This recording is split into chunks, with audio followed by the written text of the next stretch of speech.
Thanks for choosing a 3CR podcast. Throughout June 2022, we're running our annual radiothon when we ask you, the listener, to make a donation so that we can continue to make great radio. Your donation will help keep us community-owned and community-controlled. Go to 3cr.org.au/donate, and with that done, please enjoy your podcast. But you also had people that were very fine people on both sides. And the aliens would mind meld and give them the technology. They're bad aliens. So are you surprised the Nazis were influenced by demons? No, if demons are real, I would definitely think they'd be on the side of the Nazis. Yeah. McDonald's is connected to the Clintons. They chop up the bodies and put them into the sausage and hamburgers. People are being cannibalized. Look it up. And I'm watching CNN talk about this as violent white nationalist protests. We have done everything in our power to keep this peaceful, you know? It's Pepe's become kind of a symbol. Welcome to Yeah Nah Pasaran, a show about fascism and its gravediggers. I'm Cam Smith. I'm Andy Fleming. And joining us this week is Dr. Jordan McSwiney. Thanks for joining us, Jordan. Hey, Cam. Hey, Andy. Thanks for having me. It's great to be here. I guess just to begin with, one of your areas of research is One Nation and its political fortunes. They've had a bit of a downturn at this last federal election just a few weeks ago. I was wondering, could you tell us what the hell has happened to One Nation? Yeah, good news, huh? So we're a very long way from the electoral high of 2016, right, when Hanson was re-elected with her three co-senators. She was the fourth. I mean, the long and short of it is in 2022, they just performed much, much worse in most of the seats, nearly all of the seats they contested in 2019 and 2022. Their primary still grew, their primary vote, but that's really only because they stood about 3 times more candidates. So the electoral fortunes of One Nation are thankfully continuing to wane, and hopefully it's a ongoing trend. I mean, one of the more interesting things that I guess came out of this campaign was all this talk about the ghost candidates, right? So like a dozen or more One Nation candidates who were completely unknown to the electorate, right? They were some dude living in inner Melbourne running in like a far North Queensland seat. And that was if the ghost candidate even existed. There were a couple of cases where no one could track down an identity and address or anything. And I mean, One Nation strategy in 2022 sort of is, I guess, an expansion on their 2019 electoral strategy, which was basically just to get as many people as they could possibly find to stand for the party, this time in all 151 lower house seats for the federal election. And basically, the sort of, I guess, 3 reasons for this, presumably. The first and primary one is to, I guess, try and drive that crucial Senate vote. And even that wasn't quite enough to get Hanson across the line. I mean, she was in doubt for a little while, but she did manage to retain her seat. It was also about attracting media attention. You know, you've got lots of candidates. You can have a big announcement about that. You've got a candidate in every seat that can hopefully drive a bit of local press. But also, and sort of thirdly, I guess it was an attempt to try and present the party as a legitimate and serious national electoral contender, which, looking at how they performed, they're not. The thing with the ghost candidates, I mean, some of these candidates, they didn't even list on their own website. These were just complete fictions in a sense. To me, that suggests that they're not a serious political party anymore. And some people have suggested that AEC funding has a lot to do with this.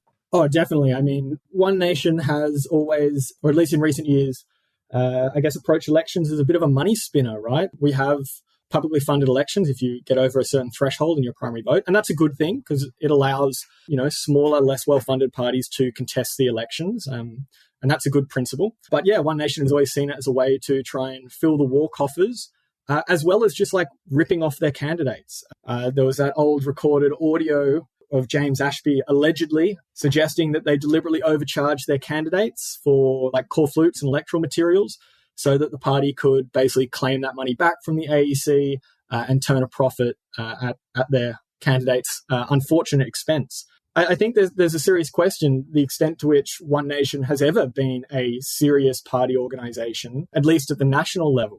For my PhD thesis, which was based on, I guess, the 2019 election and how far-right parties, including One Nation, contested and organized around that. I did interviews with like candidates and former office bearers of the party.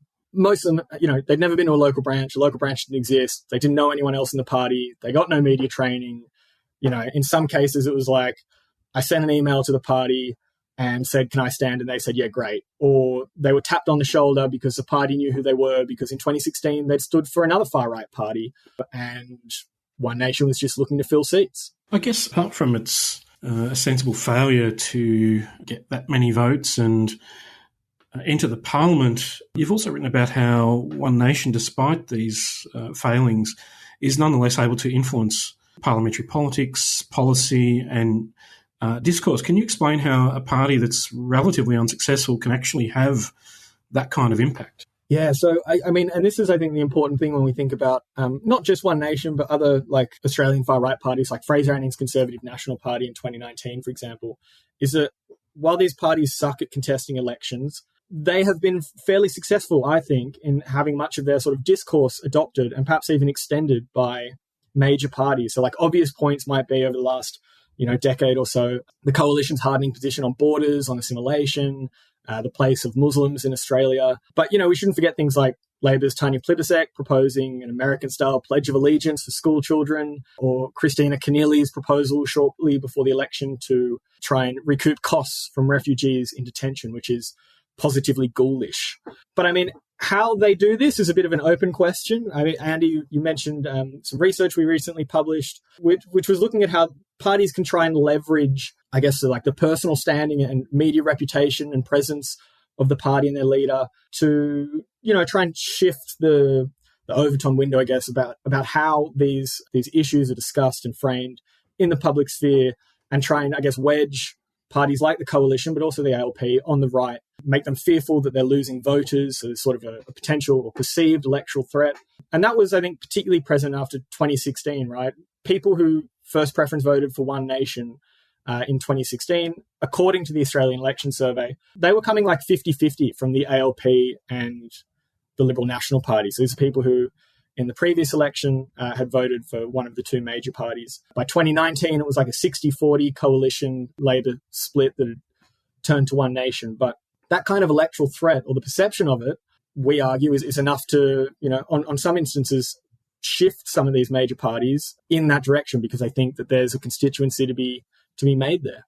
The election also saw basically a three-way split in the vote, it seemed, between Labor, the Coalition, and independents and minor or micro parties. Mm-hmm. At the same time, so I guess on the one hand, Pauline Hanson and her party had to compete with a range of other parties and political projects, which might have voters who wanted to rejected the mainstream, let's say, had more options. At the same time, many of those who seemed to be successful would arguably would not be classified as belonging to the far right in the same way that Hanson is often categorised. What do you think it says about, I guess, insofar as, Hanson and others, they help to set the agenda, but also place electoral pressure on, especially the Coalition in Australia, but to some extent also Labor, in terms of catering or pandering to those prejudices that Hanson attempts to capitalise upon. Do you think the election indicates some kind of rejection of those sorts of politics, or the limitations that appealing to prejudice actually has in terms of the voting public? What's your more general kind of sense of the, I guess, political significance of the election? Yeah, I mean, look, the optimist in me would like to say, yeah, definitely, it shows that these ideas don't have currency with the Australian electorate, and that actually we can sort of push back against that kind of racism in our politics. But I think that the unfortunate reality is that parties like One Nation struggle at the polls, not because there is necessarily a shortage of appetite for their demand, for their ideas, but more because they're just really, really bad organizations. They're just not very good at campaigning, despite their, not insignificant sort of campaign coffers, their, really significant media profile, and often quite maybe supportive is too strong a word, but certainly a media environment in Australia that likes the spectacle of Hanson, unfortunately. So I mean, my read on this is not that we've defeated the far right because they got smashed at the election. Australia's we said no to racist politics and stuff like that. To me, it's more just like, fortunately, the Australian far right has really struggled to get organised in terms of electioneering.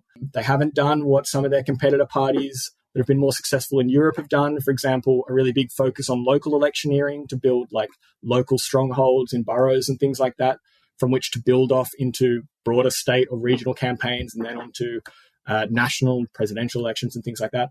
They, for whatever reason, haven't done that in Australia. And I think we're extremely lucky that it hasn't gotten to that point.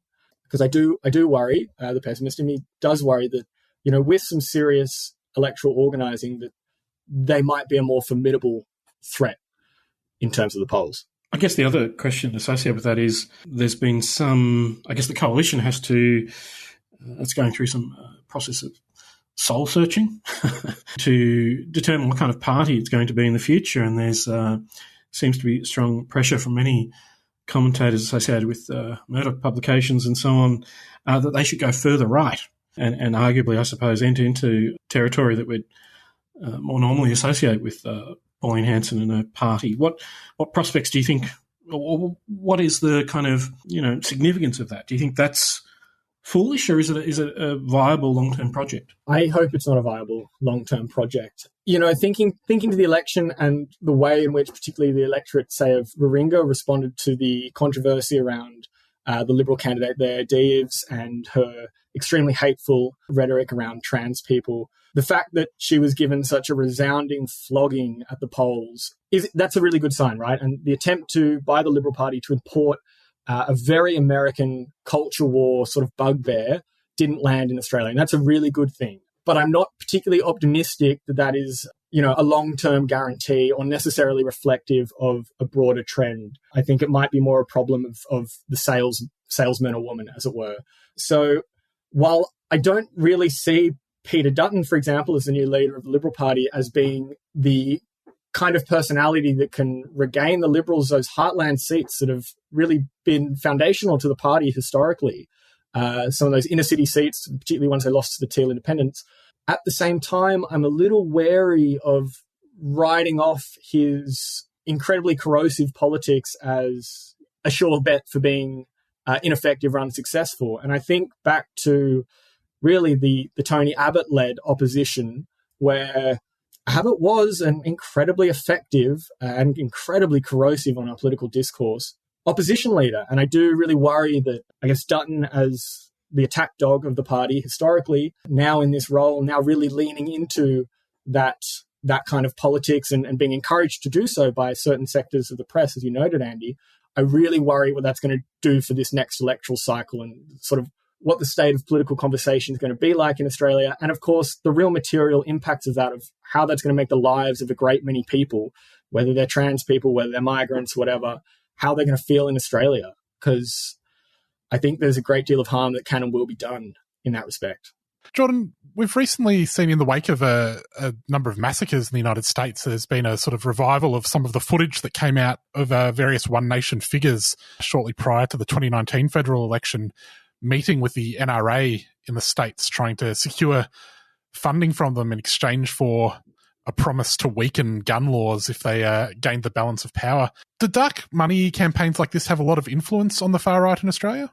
Cam, it's a really good question. Honestly, I don't really have an answer. I don't know, because we just don't really know about where money comes from for, far right parties like FON or political parties in Australia, really in general. I mean, Australia has some of the most secretive political party organizational behaviors. They really operate under a cloud of secrecy. And that's the Liberal Party, that's the Labor Party, that's the Greens, et cetera, et cetera. They don't, it's not like their competitors say, they're sort of comparable parties in, say, the UK, like the Tories and Labor there, that, put out regular reports on membership numbers and demographics and really quite clear financial disclosures comparative to Australia. It's super murky. Yeah.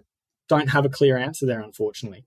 You're listening to Yeah Nah Passaran on 3CR, 8:55 a.m, 3cr.org.au and 3CR Digital on your DAB radio. We're currently talking to Dr. Jordan McSwiney about the far right in Australia.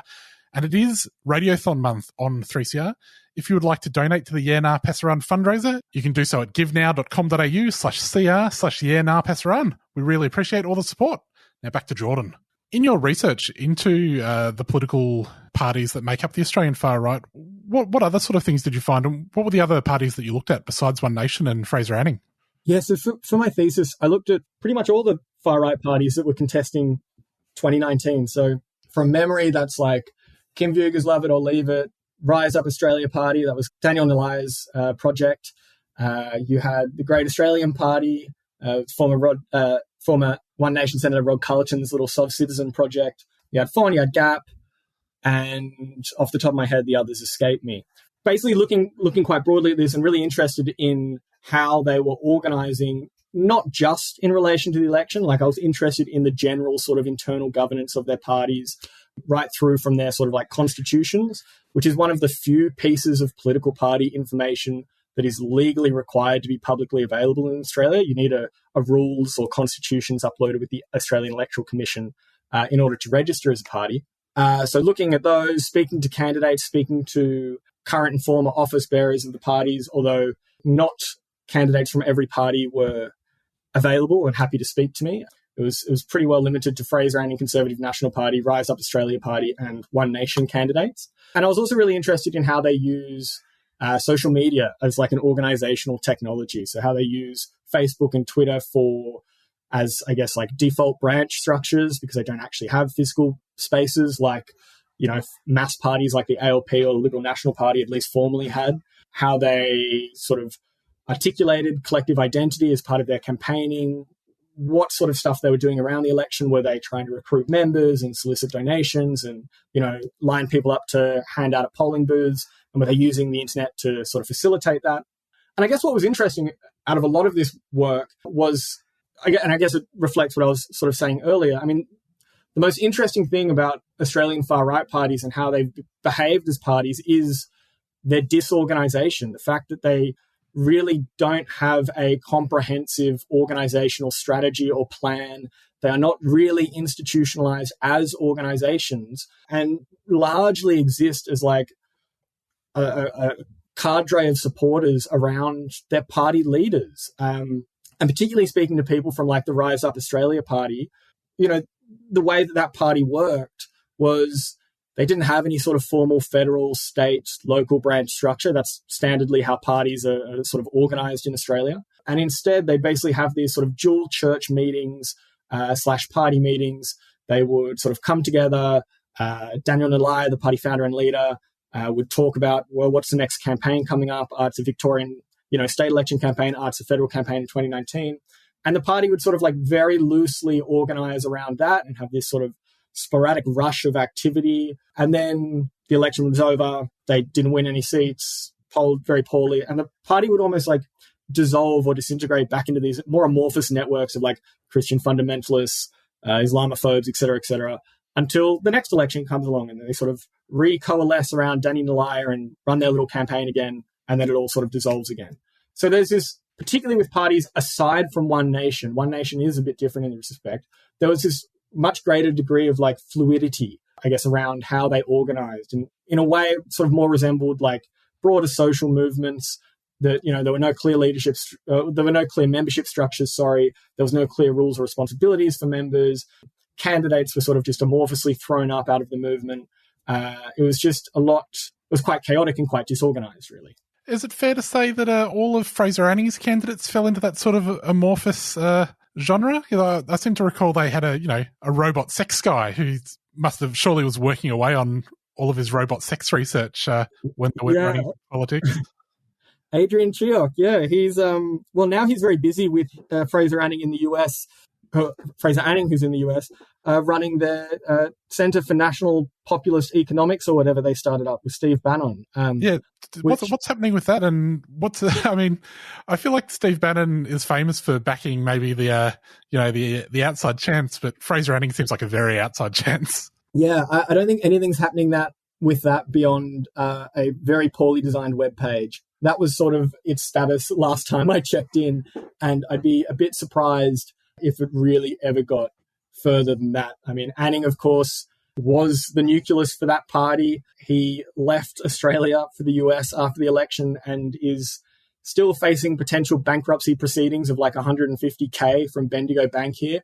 So I don't think he's going to return anytime soon. So I guess he's just hanging out. The good professor's written a book about Fraser Anning, hasn't he? He has. I haven't yet picked up a copy, but it is sort of, unfortunately, on the Christmas reading list. Look forward to the review.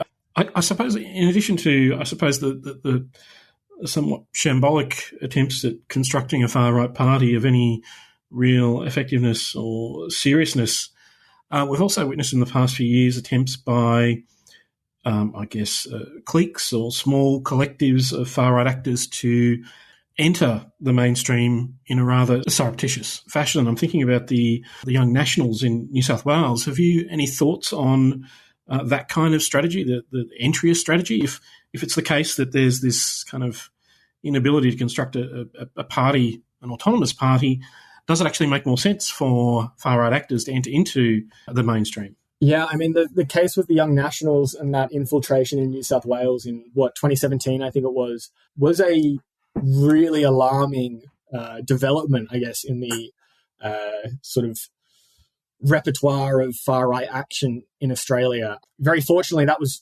found out and sort of cut out from the party. They were all expelled, and the Nationals, have allegedly introduced new measures to ensure that won't happen again. But at the same time, when 10 dudes can sign up, join the party, and stack the state youth branch all in one weekend, it's sort of a bit worrying. But, of course, I think that's the most high-profile and most developed example of something like that happening, particularly within a major, legitimate mainstream party with a parliamentary presence and an electoral force.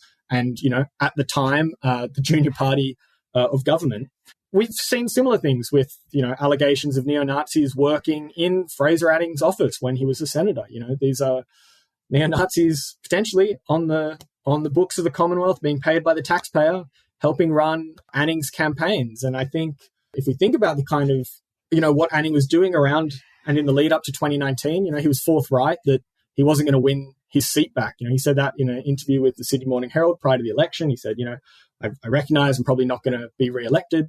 So I guess we have to think, well, what's the point of getting involved with Anning if you're a white supremacist or a neo-Nazi in Australia? And it's a potentially once-in-a-lifetime opportunity to use parliamentary resources and the legitimacy and media profile afforded of a senator to try and basically poison the public sphere as much as you can by putting out as much hateful sort of tweets about banning Black and Muslim immigration, as Anning called for on Twitter, of blaming the victims and survivors of the Christchurch massacre, essentially blaming that attack on them. It's their fault for being Muslims in Western society, which is essentially the characterization of Anning's comments in the wake of that attack. Just doing really, frankly, grotesque, hateful stuff and just churning it out, just trying to get as much out there, hoping something sticks.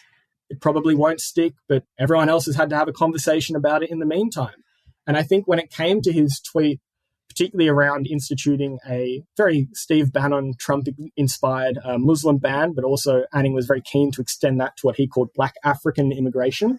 The fact that we then had to have we didn't have to have, but we did unfortunately have a sort of political media discourse around, well, this is obviously inappropriate, but it was sort of now on the table, and we had to negotiate its sort of navigate its merits or lack thereof, and very sort of liberal marketplace of ideas type thing, where it was obviously this has no merits, but here we have just spent 10 minutes discussing it in primetime television, and all of a sudden it's gone from something that no one in our political class hopefully would think, or certainly not say out loud, to something that's being discussed on 6 o'clock news. And I think that has an incredibly corrosive effect. And I think that was the utility of someone like Anning for, the fascist cadres in Australia.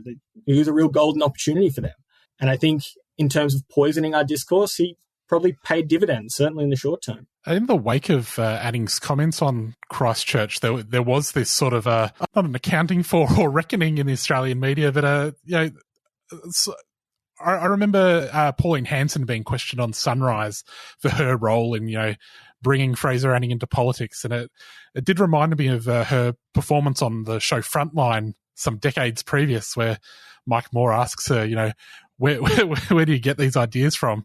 As the episode showed them, the show Frontline depicting a series of racist stories, and then to see Pauline Hanson being asked on Sunrise, a show that she'd appeared on for some years, where someone like Fraser Anning gets his ideas from, I thought was an interesting parallel. Do you think that there's been enough of an accounting for in the Australian media for their role that they may have played in radicalising the Christchurch shooter? Absolutely not. And I think this extends to expand the scope of the question a bit more.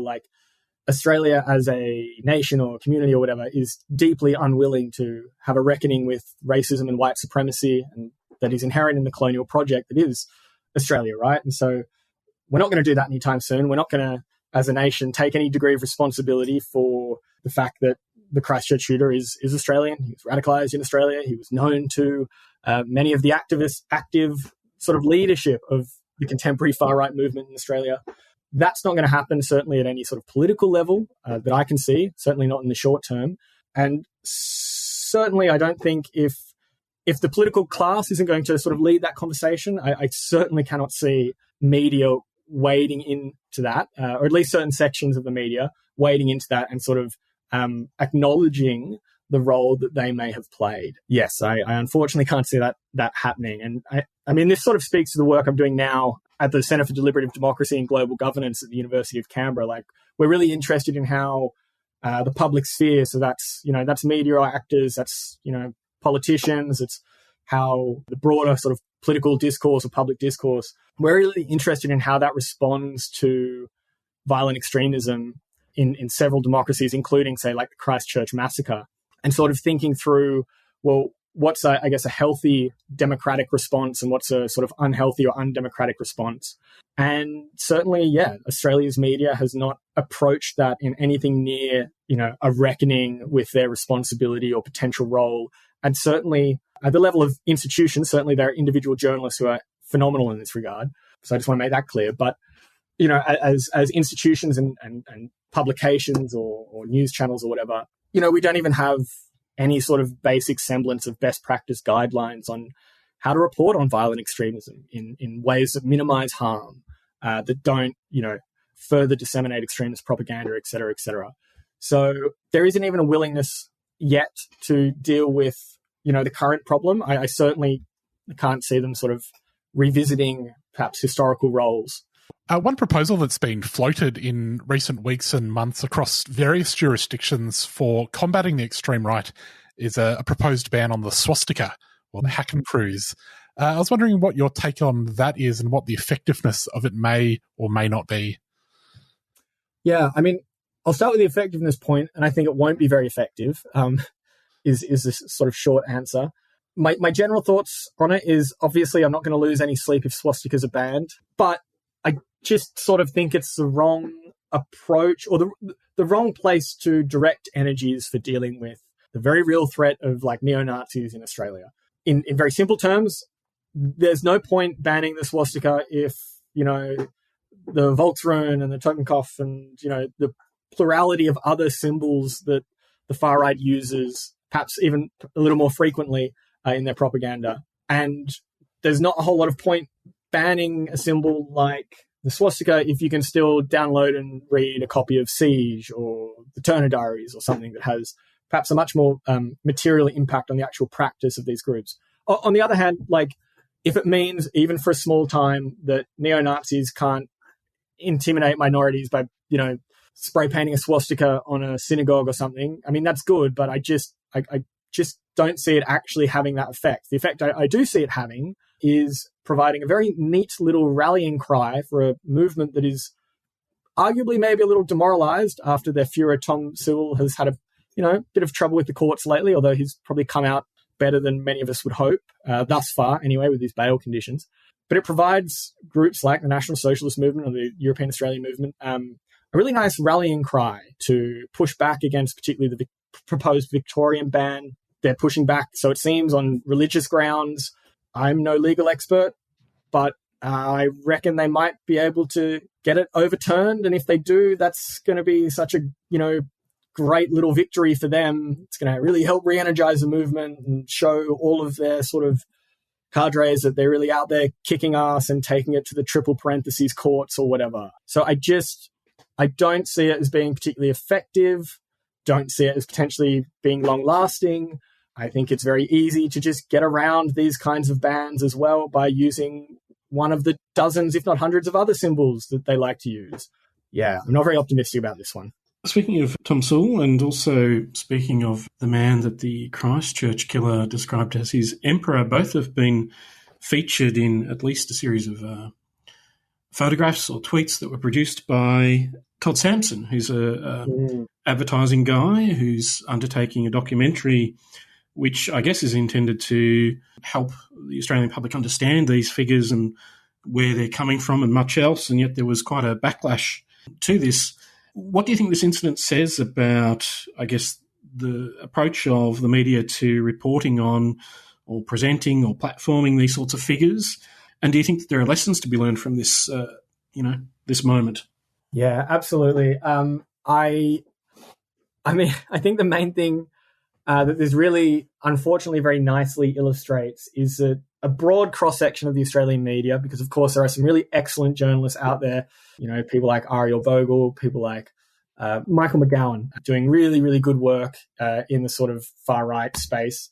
But it really illustrates that a very large section of our sort of journalists and editors and producers are not well prepared to cover a topic such as neo-Nazi activism in Australia, or they are prepared and they do know the potential dangers of the kind of softball reporting and platforming, uncritical platforming, particularly in the case of the Todd Sampson documentary. So it looks, either they may know the dangers, but they just don't care because of the financial imperative or the commercial imperative of contemporary media, right? At the end of the day, it's about the bottom line. If this gets clicks, if this gets eyeballs to tune in, then that's a win. And it doesn't really matter how much harm it caused members of the community, how much it did to legitimize neo-Nazism, how much it did to legitimize particular neo-Nazis within their own movements as leadership figures and spokespersons and the like. I think the Todd Sampson documentary, which, hopefully will never see the light of day, but I'm not so optimistic. I think there are a great many lessons to be learned there. The first of which is if you don't know anything about neo-Nazism, particularly in Australia, and you actually have a background in advertising, no disrespect to people who work in advertising, but perhaps you're not best placed to make a documentary about this thing. I think reading some of the tweets of some of the anti-fascist activists and researchers who were approached by the producers of this and were, by the sounds of it, just lied to completely in terms of what the nature of the documentary was going to be and who was going to be participating. So I think there's a strong lesson to be learned there for media practitioners that you shouldn't lie to your talent or prospective talent about the nature of the production you're making. But of course, I think the more important lessons are that we need some kind of best practice guideline for how to report on things like neo-Nazism, far-right extremism, or whatever you want to call it, in Australia. I mean, the Media and Entertainment and Arts Alliance, the sort of journalist union, they, to their credit, put out a couple of years ago, after Christchurch, they put out a quite small sort of like dot point guidelines for how to do this stuff. But of course, that's only binding on union members. And as we know, union density in Australia is unfortunately tragically low. So another approach might be, we have best practice guidelines for how to report on suicide that are, I think pretty widely respected and acknowledged as important across the Australian media sector. And I think it would be really excellent if the Australian Press Council could put together something similar because, we know from research on this kind of best practice on reporting on extremism, and I'm thinking particularly about Whitney Phillips's Oxygen of Amplification report that came out with Data Society some years ago. The parallels for basically how to responsibly report on, far-right extremism are pretty damn similar to best practice for reporting on suicide and harm minimization approaches to doing that. So I think it would be really excellent to see that sort of similar harm minimization approach adopted for reporting on things like violent extremism, neo-Nazism, and so forth in Australia. And if we did that, hopefully we would be able to avoid some of the platforming of, the Christchurch shooter's Emperor Blair Cottrell on Sky News and ABC's Hack, Triple J's Hack. Hopefully avoid people like Todd Sampson making these documentaries and posing for chummy photos with his subjects. Hopefully it would stop things like news agencies embedding neo-Nazi propaganda videos into their online articles with autoplay features that, like, the moment you open up this clickbaity article about neo-Nazism, you're just getting some uncut neo-Nazi propaganda blared at you. Hopefully it would cut down on the hoaxing. I think about the April Fool's National Socialist Network hoax about trying to go out and mate, as they put it, with Jewish women or something along those lines. It was sort of taken hook, line and sinker by sections of the Australian media and commentariat as like a very real political project. I think it would be really good if we could have some best practice guidelines to avoid stuff like this continuing to happen in Australia. Jordan, one of your other areas of research is into the concept of Western civilization. Now, what could possibly be wrong with Western civilization? Well, thanks, Cam. To I guess quote once Treasurer Josh Frydenberg, what could possibly be racist about Western civilization? Well, we've done a bit of research, as you mentioned, both into how Western civilization has been used as a concept within like the parliamentary discourses of Australia since Federation, as well as in the context of a particular research centre, the Ramsay Centre for Western Civilization. And basically the problem is that Western civilization, in what is perhaps a surprise to not too many of your listeners, is basically just a euphemistic expression of whiteness and often white supremacy.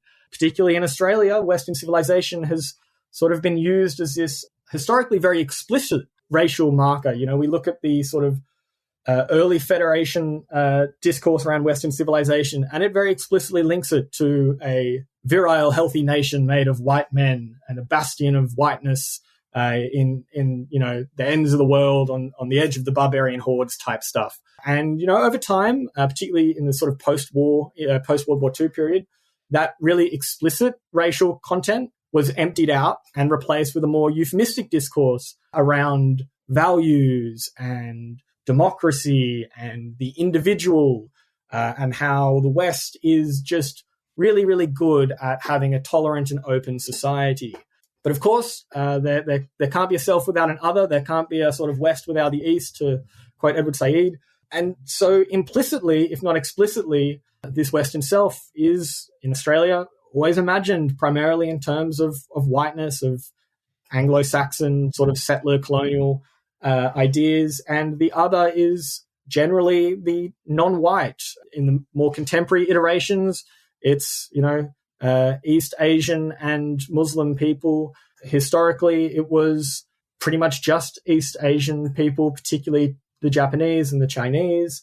But yeah, it basically becomes this very nice way of talking about race that's not racist, so its proponents say.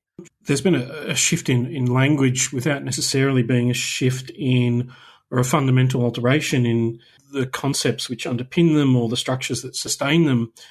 I'm thinking in terms of Western civilization, that could be read as being some kind of progress, perhaps.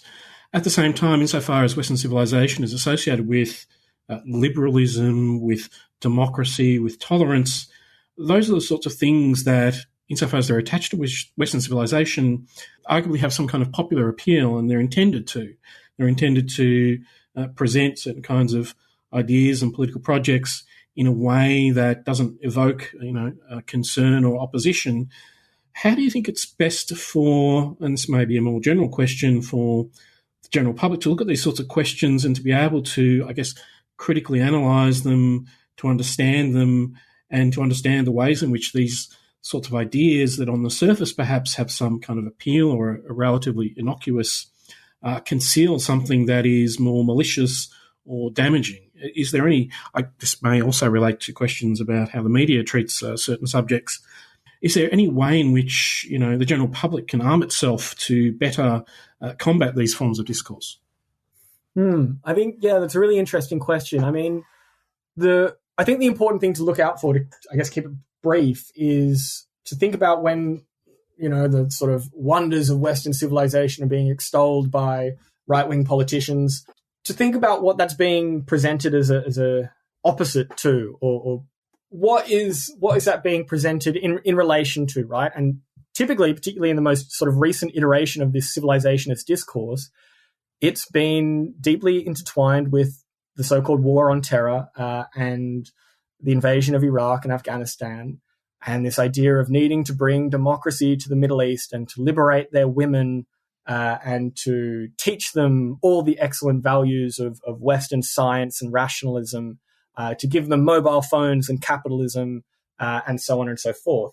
And so in articulating Western civilization, or this discourse of Western civilization, the sort of implication is, of course, that,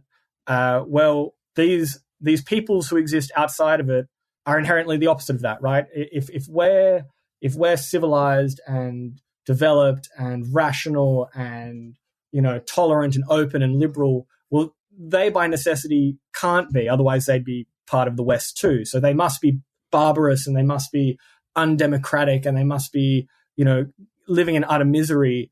And so it's our duty to go in there as an extension of the sort of white savior project to, teach them about democracy and to rebuild their society in our mirror image so that they'll be happy just like us. I mean, in terms of, I guess, the everyday person arming themselves to be aware of that, I think, just think about who's being excluded from that image of Western civilization. Where are those borders or boundaries being drawn? And so who is it, I guess, being weaponized against? Or what sort of political projects is it being used to legitimize? And, sometimes it is really, I guess, innocuous and quite funny. I mean, in our research on the Ramsey Center, one of their keynote speeches talked about how the West invented oral hygiene. And so this is why the West rules. It's because we have really clean, good teeth. And, it's just so inane and kind of silly almost that you sort of wonder how it can be part of a serious reactionary political project. But then, of course, that kind of soft discourse, let's say, on the West is good. And some of it's even a bit, self-reflective. Some of it's like, oh, the West did some bad things in the past, like colonialism wasn't very nice, but, we said sorry and we're making amends. And so the West is still best, even though we had a murky past. But, of course, that exists alongside of and enables and sort of provides a political cover for the much more explicit, like, West is best, clash of civilizations sort of discourse where the West is free, tolerant, and has a sort of moral imperative to rule the world in our image because everyone else is a savage. Not really the point, but I'm not sure the stereotype about the Anglosphere is that they have amazing teeth. Well, exactly. I mean, some of the things that appear in this discourse are, like, as a deeply ideological, political sort of project of imagining this idea of Western civilization. Because, of course, crucially, there's no such thing as Western civilization. What is it? It doesn't make any sense geographically, historically, in terms of its canon. It's a completely arbitrary, constructed identity, as, most imagined communities are, to put it in sort of Benedict Anderson's terminology. But, in this respect, it's the sort of question I always like to pose to people who are like, oh, but, the West did come up with science, and look, we have all of our liberal democracies, and okay, maybe they're not perfect, but surely it's better than, I don't know, China or Iraq or something. And, we have this great tradition that grew all the way from, Athens or whatever. And I mean, aside from the fact that Athens was a slave state, it's like Greece wasn't part of the West until the 60s, and Cold War imperatives made it so, it really means nothing, which is why it's such an effective sort of tool in this post-racial, quote-unquote, discourse of the right to talk about race without talking about race. But, Jordan, what if I had lots and lots and lots of money and a higher education system which is being defunded and desperate for money? Don't you think Western civilization would have a certain sheen? I don't know if Western civilization has a sheen, but the money does, definitely. So, I mean, and this is the other interesting thing, that when we think about the proponents of the Ramsey Center, I mean, they acknowledge regularly that most of what they wanted to teach is already being taught in arts and humanities, or social sciences and humanities curriculums. The core texts that they want their students to read are already being taught, more or less, but they're being taught alongside other texts that might be critical of the West and critical of colonialism. And they're being taught in specific disciplinary frameworks of, English literature or political science and international relations. Whereas the Ramsey Center wants to be post or anti-disciplinary and basically teach about the West for the West, or not just in favor. I'm trying to think of Tony Abbott's articulation that really blew up. Anyway. As a suppository of wisdom? No, it was something along the lines of like, not just about the West, but in favor of it, in talking about the centre. He'd written an article for The Spectator. He must have been a very proud boy to have written that one. I imagine he was a very proud boy, and perhaps remains so. I'm sure he's very proud of his appearance at demographics conferences in Orbán's Hungary. We have another election coming up in Victoria at the end of the year, and presumably the One Nation Party will be contesting it. But there's been some talk about the decline in the Labor vote in the outer electorates of Melbourne, especially those electorates in which lockdown had particularly damaging effects upon people's livelihood and financial status, their social conditions. And these are interpreted as being the kinds of environments in which populist and far-right political figures and parties can actually thrive, and in non-traditional, non-Tory seats.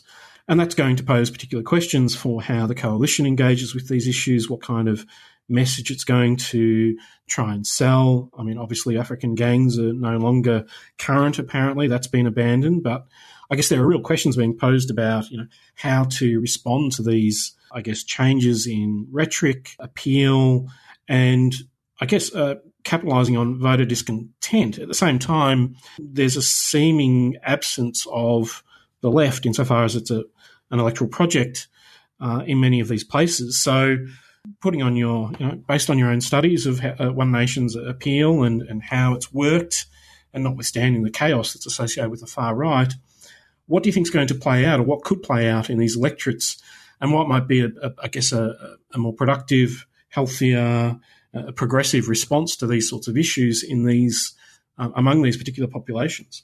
I talk about One Nation as being quite disorganised at the federal level, but I think especially in a state like Victoria, where they only really got a state branch formally registered quite recently, that's perhaps even more so the case there. So I would tentatively, optimistically put my money on parties like One Nation not doing very well at all and, not having anyone elected. And I hope that this audio does not come back to bite me in a few months.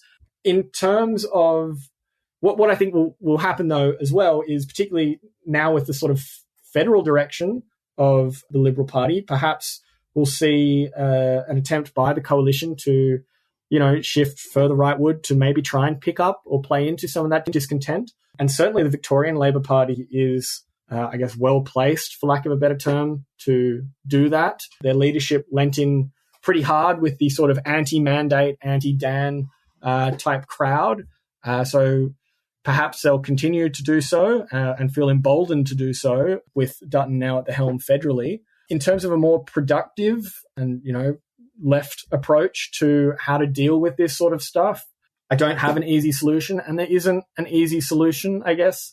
My thinking, maybe learning from some of the lessons it sounds like that the Queensland Greens went through in inner city Brisbane, is having local candidates actually from your electorates and involved in the community, just doing like good old-fashioned campaigning, knocking on doors, walking the streets, talking to people, and campaigning on local issues that matter to people in their everyday lives, whether that's transport, housing affordability, wage growth, and things like that, healthcare, education, particularly at a state level. If I was living in Victoria and was campaigning for a left-wing political party, or some kind of left-wing political project outside of the party space, which is perhaps even more productive, that's where my energies would be directed, trying to build some kind of community organizing around issues that really matter to people in their day-to-day lives. Well, that's all we have time for on the radio version of the show, but we'll have a few more questions with Jordan on the podcast, which you can find at 3cr.org.au/YeahNahPasaran.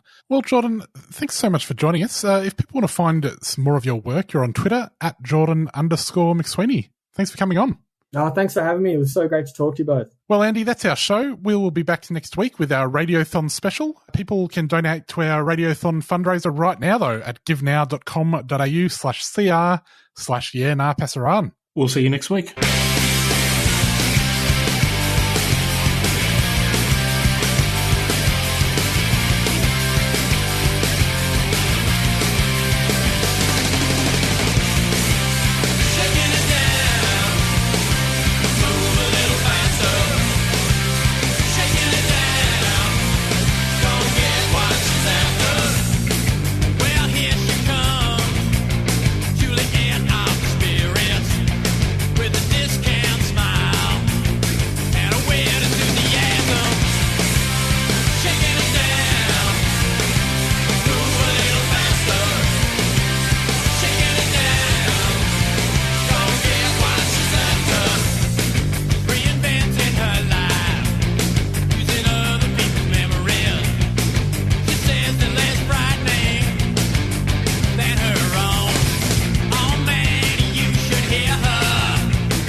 Mantengamos la fuerza en la comunidad. Keep community strong. El time ya llegó. Time to donate. 3CR Radiothon 2022. El time ya llegó. Time to donate. 3CR Radiothon 2022.